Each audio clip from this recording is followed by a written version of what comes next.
জয় হিন্দ বন্ধুরা, super traders India YouTube চ্যানেলে আপনাদের স্বাগত জানাই। তো প্রথমে যে কোম্পানিটি নিয়ে আলোচনা করব সেই কোম্পানিটি 25 বছরে এই প্রথমবার রেকর্ড করে দিল।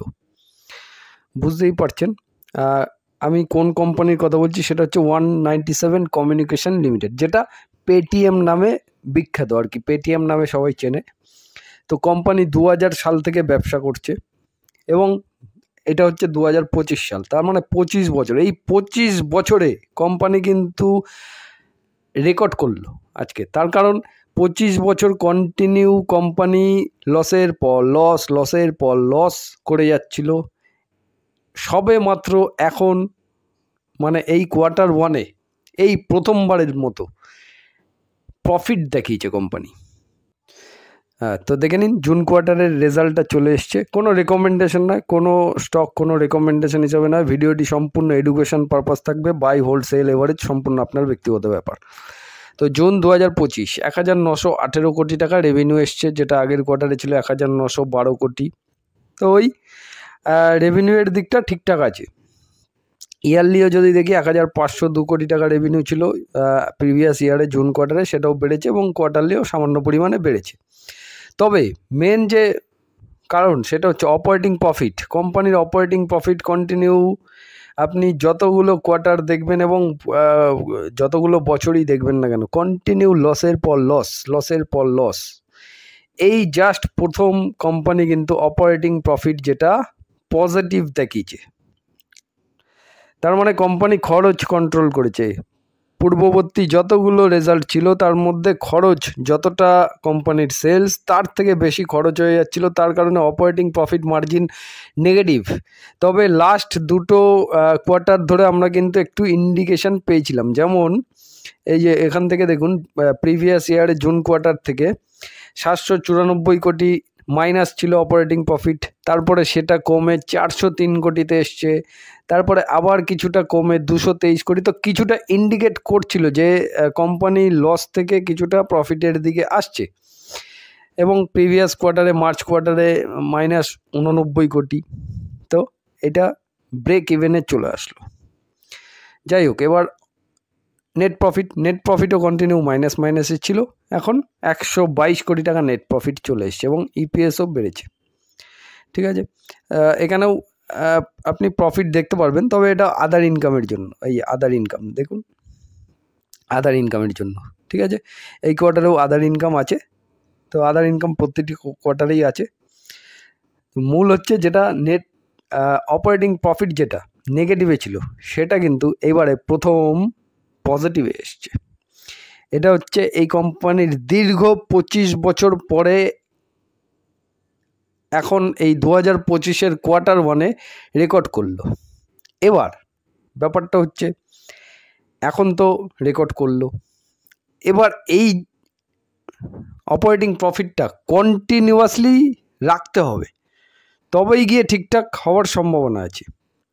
এখন এই কোয়ার্টারে অপারেটিং প্রফিট পজিটিভ এলো, নেক্সট কোয়ার্টারে গিয়ে আবার নেগেটিভ হয়ে গেল, তাহলে সেক্ষেত্রে ঠিকঠাক হবে না। তো কন্টিনিউয়াসলি এই অপারেটিং প্রফিটটাকে পজিটিভ রাখতে হবে, তবেই গিয়ে বোঝা যাবে যে কোম্পানি ভালো কিছু করছে।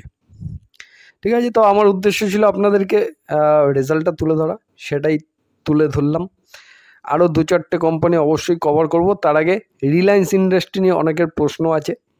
রিলায়েন্স ইন্ডাস্ট্রি এত সুন্দর রেজাল্ট এলো, এত সুন্দর প্রফিট করলো, তারপরেও গত 2 দিন ধরে হঠাৎ করে শেয়ার প্রাইস নিচে আসছে। তার কারণটা কি? তো রিলায়েন্স ইন্ডাস্ট্রি সম্প্রতি তাদের সর্বোচ্চ ত্রৈমাসিক মুনাফা ঘোষণা করলেও শেয়ারের দাম গত 2 দিনে কমেছে। এর পেছনে কয়েকটি গুরুত্বপূর্ণ কারণ রয়েছে। কারণগুলো কি প্রধান কারণসমূহ যদি ধরি, তাহলে 1 নম্বর কারণ, প্রত্যাশার তুলনায় দুর্বল ফলাফল। প্রত্যাশার তুলনায় মানে মার্কেট যতটা এক্সপেকটেশন করেছিল সেই এক্সপেকটেশন আসেনি। যদিও রিলায়েন্স ইন্ডাস্ট্রি 30,783 কোটি মুনাফা করেছে, যা আংশিকভাবে এশিয়ান পেন্টসের শেয়ার বিক্রির মাধ্যমে এসেছে।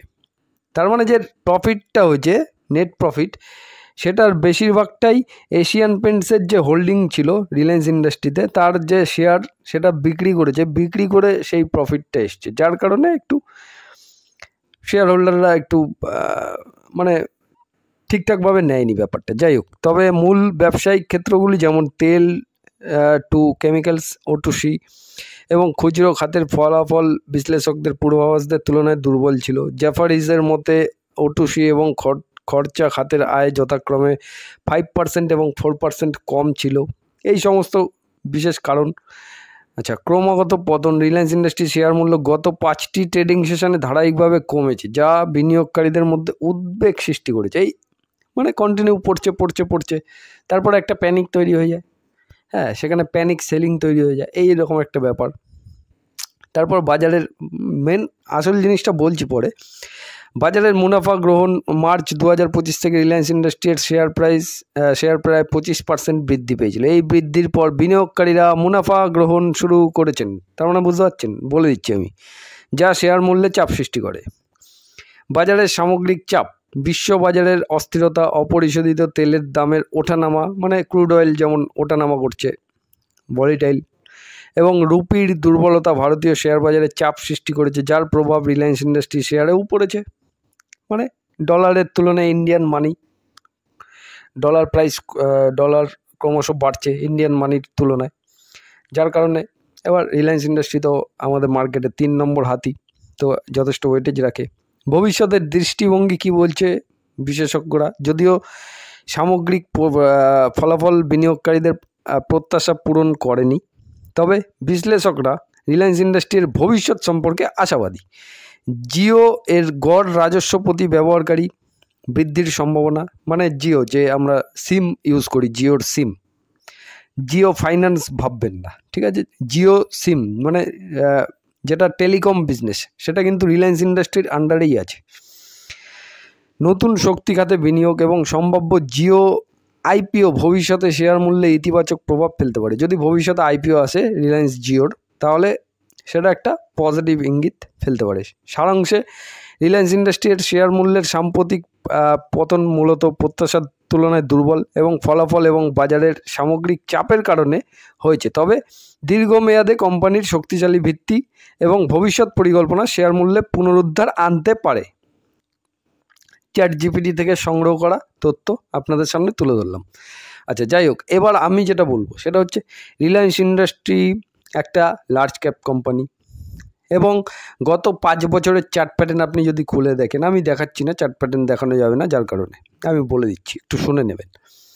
গত 5 বছরের চার্ট প্যাটার্ন যদি খুলে দেখেন, তাহলে এগুলো লার্জ ক্যাপ স্টকে কি হয়, যেমন মিড ক্যাপ স্মল ক্যাপে যেমন একটা কোয়ার্টারে এখন ধরুন 100 কোটি টাকা প্রফিট কামালো কোম্পানি। নেক্সট কোয়ার্টারে কোম্পানি যেগুলো ছোট কোম্পানি আছে, হঠাৎ করে একটা বড়সড় অর্ডার পেয়ে গেল, সেক্ষেত্রে দেখা গেল নেক্সট পরবর্তী কোয়ার্টারে 150 কোটি টাকা মুনাফা কামালো। তাহলে কত, মানে 50% বেশি মুনাফা কামালো। তো এটা স্মল ক্যাপ মিড ক্যাপের ক্ষেত্রে হয়, কিন্তু লার্জ ক্যাপ কোম্পানির ক্ষেত্রে একটা লিমিটেড মাত্রায় গ্রোথ থাকে। তার কারণ মানে লার্জ ক্যাপগুলো এরকম হবে না, মানে 1000 কোটি টাকা ধরুন ইনকাম হয়েছে একটা কোয়ার্টারে, পরের কোয়ার্টারে হঠাৎ করে 1500 কোটি টাকা হয়ে যাবে না, সেখানে 1100 কোটি হতে পারে, ঠিক আছে, 1050 কোটি হতে পারে, এইভাবে মানে একদম লিমিটেড মাত্রায় গ্রোথটা থাকে, যার কারণে শেয়ার প্রাইস দেখবেন সবসময় ওঠা নামা করতে থাকে। এবং গত 5 বছরের চার্ট প্যাটার্নটাও আপনি যদি ফলো করেন, তাহলে কিন্তু এই রকমই চার্ট প্যাটার্ন পাবেন। এইবার রিলায়েন্স ইন্ডাস্ট্রির চার্ট প্যাটার্ন আপনি যদি ফলো করেন, তাহলে কিন্তু এইভাবে একটা ইউশেপ তৈরি করেছে, ঠিক আছে? এবার একটা ইউশেপ যখন তৈরি হয়ে যায়, যেটা এখানেও খবরে দেখালাম, তারপরে মুনাফা মানে প্রফিটগুলো বুকিং করছে সবাই, যার কারণে শেয়ার প্রাইসে একটু চাপ সৃষ্টি হচ্ছে। তো চাপ সৃষ্টি হলে সেখানে নিচে আসবে, নিচে এসে যদি এটা রাইট কোম্পানি আপনার মনে হয় আবার ইউটার্ন মারবে। তাহলে এরকমই কাজ বারংবার হতে থাকবে। তো এটাই হচ্ছে মূল কারণ। তো যেমনভাবে মার্কেট চলে, আপনাকেও তেমনভাবে মার্কেটের সাথেই চলতে হবে, তবেই কিন্তু আপনি মার্কেটে টিকে থাকতে পারবেন, ঠিক আছে? এই হচ্ছে মূল কারণ। তাহলে একটা ইউ কমপ্লিট হয়েছে, আবার নিচে আসছে, আবার ঠিকঠাক সময়ে কোম্পানি ইউটার্ন মারবে, আবারও মুনাফা দেবে। অপেক্ষা করতে হবে, সময় দিতে হবে। যেমনভাবে মোটামুটি আপনাদের বুঝিয়ে রেখেছি তেমনভাবে কাজগুলো করে যেতে হবে, ব্যাস তাহলেই হয়ে যাবে কাজ। ঠিক আছে, নেক্সট যে কোম্পানিটা নিয়ে আলোচনা করবো সেটা হচ্ছে ডিকসন টেকনোলজি। তো ডিকসন অনেকেই একদম শর্ট টাইমে দারুণ প্রফিট নেন এবং প্রচুর ভলিটাইল স্টক, দারুণ মুভমেন্ট হয়। তাহলে ডিকসনের একটু ফলাফলটা আমরা দেখে নিই কেমন এলো। জুন কোয়ার্টারে রেভিনিউ 12,836 কোটি, আগের কোয়ার্টারে কত ছিল? 10,293 কোটি। তো কন্টিনিউয়াসলি যেরমভাবে বাড়ছিল, প্রিভিয়াস কোয়ার্টারে সামান্য কিছুটা ডাউন ছিল রেভিনিউ, এই কোয়ার্টারে আবার দেখছি রেভিনিউটা কিন্তু দারুণ পরিমাণে একটা জাম্প হয়েছে। এবং ইয়ারলিও যদি দেখি তাহলে 6,580 কোটি, সেটা ডবল হয়ে গেছে। কোয়ার্টারলিও বেড়েছে, তাহলে ইয়ারলি কোয়ার্টারলি দুদিকেই ফাটাফাটি একটা রেভিনিউ আমরা দেখতে পাচ্ছি ডিকসন টেকনোলজিসের। অপারেটিং প্রফিট মার্জিন 4% ছিল, 4%ই আছে। এবার চলে আসি নেট প্রফিটে। নেট প্রফিট 465 কোটি ছিল, সেটা কমে 280 কোটি হয়েছে। তবে ঘাবড়ানোর কোনো ব্যাপার নেই, কারণ প্রিভিয়াস নেট প্রফিটটা কত? 216 কোটি, সেখান থেকে বেড়েছে। ইয়ারলি যদি দেখি তাহলে 140 কোটির নেট প্রফিট, ডবল। 140 কোটির প্রফিট, 280 কোটি, ডবল। এবার প্রিভিয়াস কোয়ার্টারে নেট প্রফিট 465 কোটি ছিল, সেটা হচ্ছে আদার ইনকাম। আদার ইনকাম 265 কোটি টাকা ছিল, যার কারণে ওখানে নেট প্রফিটটা বেড়েছে। তবে এখন ঠিক আছে, তার মানে রেজাল্টটা কিন্তু একদম রেভিনিউ নেট প্রফিট দুটোই ফাটাফাটি রেজাল্ট দেখিয়েছে। নেক্সট যে কোম্পানিটা নিয়ে আলোচনা করবো সেটা হচ্ছে জেনজার টেকনোলজিস। তো জেনজার টেকনোলজিসে দারুণ একটা ইউ কমপ্লিট হয়েছে এবং এখন কিছুটা প্রফিট বুকিং এসছে। এবার Q1 রেজাল্ট চলে এসছে এবং 5 বছরে তো দারুণ একটা রিটার্ন অবশ্যই দিয়ে বসে আছে। এবার Q1 রেজাল্টটা অবশ্যই দেখতে হবে কী এলো। তো জেনজার টেকনোলজিস একটা মিড ক্যাপ কোম্পানি, তো মিড ক্যাপ কোম্পানির রেজাল্ট অবশ্যই দেখতে হবে, না হলে রেজাল্ট ঠিকঠাক না এলে সেখানে পিটাই হতে পারে। তো জুন কোয়ার্টারের রেভিনিউ 1,385 কোটি, যেটা আগের কোয়ার্টারে ছিল 1,359 কোটি। তাহলে কোয়ার্টারলি বেড়েছে এবং কন্টিনিউয়াসলি বাড়ছে। প্রিভিয়াস ইয়ারে যদি দেখি 1,288 কোটি, সেখান থেকেও বেড়েছে। তাহলে রেভিনিউয়ের দিক থেকে একদম ওকে আছে, কোনো প্রবলেম নেই। অপারেটিং প্রফিট মার্জিন 16% ছিল, সেটা 15%, সামান্য ডাউন হয়েছে, ঠিক আছে। নেট প্রফিট আমরা যদি চলে আসি তাহলে 176 কোটি টাকা নেট প্রফিট ছিল, যেটা বেড়ে 182 কোটি এবং ইপিএসও বেড়েছে। প্রিভিয়াস ইয়ারে যদি দেখি তাহলে 158 কোটি নেট প্রফিট ছিল, 158 কোটি, যেটাও বেড়েছে। তাহলে quarterly yearly revenue net profit দুদিকেই বৃদ্ধি পেয়েছে। তাহলে রেজাল্টটা খুব ভালো রেজাল্ট এসছে, তার মানে পিটাই হওয়ার সম্ভাবনাটা একটু কমলো। আচ্ছা, নেক্সট কোম্পানি হলো IRFC, Indian railway finance corporation. তো রেলওয়ে স্টকস নিয়ে অনেকেই অনেক কমেন্ট করে যাচ্ছেন পরপর কন্টিনিউ দীর্ঘদিন ধরে। তো রেজাল্ট যতক্ষণ না আসবে ততক্ষণ তো কিছু করার নেই। এবার আইআরএফসির রেজাল্টটা কন্টিনিউয়াসলি ভালোই আসে, এই কোয়ার্টারেও কী এলো সেটা দেখতে হবে। রেজাল্ট সবসময় দেখতে হবে, শুধু শেয়ার প্রাইস কতটা কি বাড়বে কমবে সেটা যদি উদ্দেশ্য থাকে আপনার, তাহলে আপনি ভুল পথে হাঁটছেন। তো রেজাল্ট দেখতে হবে, রেজাল্টে কতটা গ্রোথ এলো, সেই তুলনায় শেয়ার প্রাইস কত বাড়লো, এই সমস্ত ব্যাপারগুলো বুঝতে হবে, ঠিক আছে। তো আইআরএফসির রেজাল্ট প্রত্যেকবারই ভালো আসে, একদম সুপার রেজাল্ট আসে। এই কোয়ার্টারেও আমরা যদি দেখি তাহলে 6,700 কোটি রেভিনিউ ছিল, যেটা আগের কোয়ার্টারে, সেটাও বেড়েছে 6,915 কোটি। তাহলে ফাটাফাটি। প্রিভিয়াস ইয়ারে যদি দেখি 6,766 কোটি ছিল রেভিনিউ, যেটা বেড়েছে। ইয়ারলি কোয়ার্টারলি দুটোই বেড়েছে। সব থেকে বড় ব্যাপার হচ্ছে কোম্পানির অপারেটিং প্রফিট মার্জিনটা দেখুন, মানে কোম্পানি 10 টাকা ইনকাম, খরচ হচ্ছে 1 টাকা, 9 টাকা প্রফিট, এই রকম হচ্ছে কোম্পানির ইনকাম। এইবার নেট প্রফিটে চলে আসবো। নেট প্রফিট 1,746 কোটি, আগের কোয়ার্টারে কত ছিল? 1,682 কোটি। ইপিএস বেড়েছে। প্রিভিয়াস ইয়ারে যদি দেখি তাহলে 1,577 কোটি নেট প্রফিট ছিল, যেটা বেড়েছে। তাহলে ইয়ারলি কোয়ার্টারলি দুদিকেই রেভিনিউ নেট প্রফিট দুদিকেই বৃদ্ধি পেয়েছে। তাহলে রেজাল্টটা একদম ঠিক আছে, রেজাল্ট পারফেক্ট। এবার শেয়ার প্রাইস আপনি আমি কিছুই করতে পারবো না, এগুলো সব বড় প্লেয়ারদের হাতে আছে। বড় প্লেয়ার টাকা মারবে, স্টক দৌড়াবে, বড় প্লেয়ার টাকা বের করে নেবে, স্টক নিচে আসবে, পরিষ্কার কথা।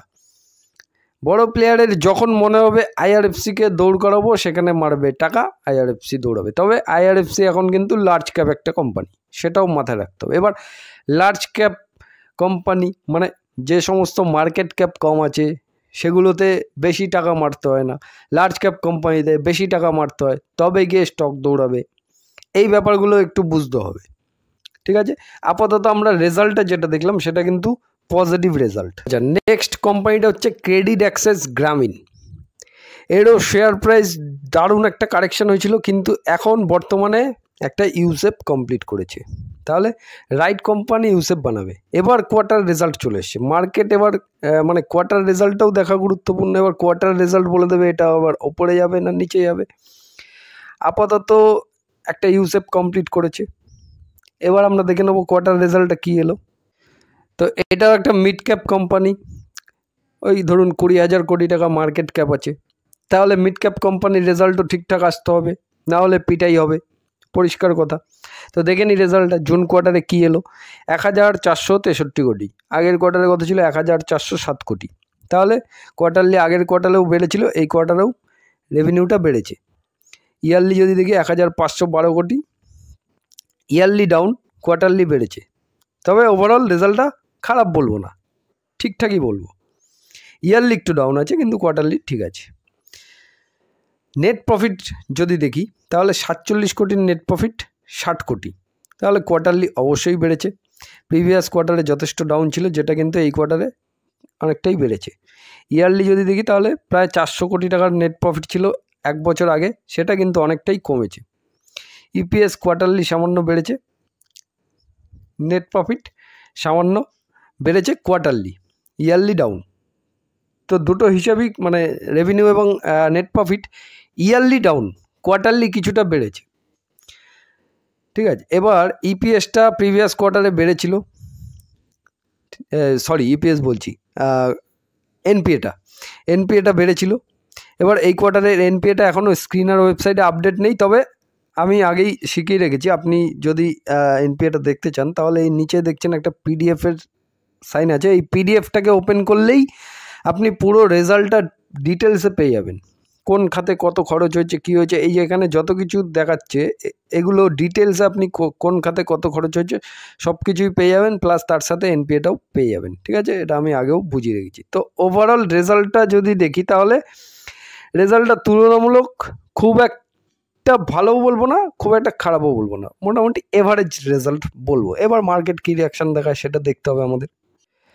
নেক্সট যে কোম্পানিটি দেখবো সেটা হচ্ছে কোলগেট পামোলিভ, কোলপাল।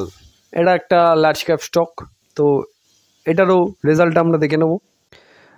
আচ্ছা, যেহেতু এটা লার্জ ক্যাপ স্টক, এখন 52 উইক লোয়ের কাছাকাছি আছে, তো 1 লক্ষ কোটি টাকার থেকে মার্কেট ক্যাপটা অনেক কমে গেছে এবং 52 উইক লোতে এসে বসে আছে একদম নিচের একটা লেভেলে, ঠিক আছে। ওপরের টপ লেভেল থেকে নিচে এসে এরকমভাবে বসে আছে। এবার রেজাল্টটা এসছে, রেজাল্টটা দেখে নেব। তো এইগুলো হচ্ছে এফএমসিজি সেক্টর, এদের একটা limited revenue, net profit limited থাকে, হ্যাবক কিছু বাড়বে না, হ্যাবক কিছু কমবে না, যেগুলো লার্জ ক্যাপ স্টকে হয়। তবুও দেখে নেবো আমরা রেজাল্টটা কী এলো। জুন কোয়ার্টারে 1,434 কোটি, আগের কোয়ার্টারে কত ছিল 1,463 কোটি, ওই মোটামুটি 1,400 কোটির রেঞ্জের মধ্যেই আছে, সামান্য ডাউন কোয়ার্টারলি। ইয়ারলি যদি দেখি 1,497 কোটি, ইয়ারলিও সামান্য ডাউন। তো কোয়ার্টারলি ইয়ারলি দুদিকেই সামান্য পরিমাণ down revenue. Operating profit margin 34% ছিল, সেটা 32%। তবে 32%-এর অপারেটিং প্রফিট যেটা, সেটাও কিন্তু খারাপ নয়। নেট প্রফিটে যদি চলে আসি তাহলে 321 কোটির নেট প্রফিট, যেটা আগের কোয়ার্টারে ছিল 355 কোটি। তাহলে কোয়ার্টারলি কিছুটা কমেছে, 300 কোটির রেঞ্জে আছে নেট প্রফিট। প্রিভিয়াস ইয়ারে ছিল 364 কোটি, সেখান থেকেও ডাউন। তো কোয়ার্টারলি ইয়ারলি নেট প্রফিটও কিছুটা ডাউন আছে, ইপিএসও সামান্য ডাউন হয়েছে। তো সামান্য নেগেটিভ বলবো রেজাল্টটা, ঠিক আছে। তবে 52 উইক লোয়ের কাছাকাছি আছে। এবার দেখা যাক, রাইট কোম্পানিতে ইউটার্ন মারবে, তবে সময় নিতে পারে। রেজাল্টটা তুলনামূলক যেভাবে ওপর থেকে কারেকশান হয়েছে সেভাবে রেজাল্টটা কিন্তু ততটাও খুব একটা খারাপ আমার ব্যক্তিগত ধারণা লাগলো না। এবার দেখা যাক কতটা কি রিকভারি করে। তো ভিডিওতে দেখানো যতগুলো স্টক দেখালাম সেগুলো কোনো রেকমেন্ডেশন হিসাবে নেবেন না, ভিডিওটি জাস্ট রেজাল্টের ওপর নির্ভর করেছিল। রেজাল্টগুলো আপনাদের সামনে তুলে ধরলাম এবং যে মতামতগুলো দিলাম সেটা আমার নিজস্ব ব্যক্তিগত মতামত, সেটা কিন্তু ভুলও হতে পারে, ঠিকও হতে পারে। সুতরাং আপনি যখনই ইনভেস্টমেন্ট ডিসিশন নেবেন সেটা আপনার ফাইন্যান্সিয়াল অ্যাডভাইজারের সাথে কনসাল্ট করে তারপরেই কিন্তু ইনভেস্টমেন্ট ডিসিশন নেবেন। আমার কথা শুনে কখনোই কোনো প্রকার বাই হোল্ড সেল এভারেজ করার এরকম কোনো ডিসিশন নেবেন না। তো ভিডিওটি যদি ভালো লেগে থাকে লাইক কমেন্ট শেয়ার করে দেবেন। জয় হিন্দ, বন্দে মাতরম। সবাই ভালো থাকবেন, সুস্থ থাকবেন।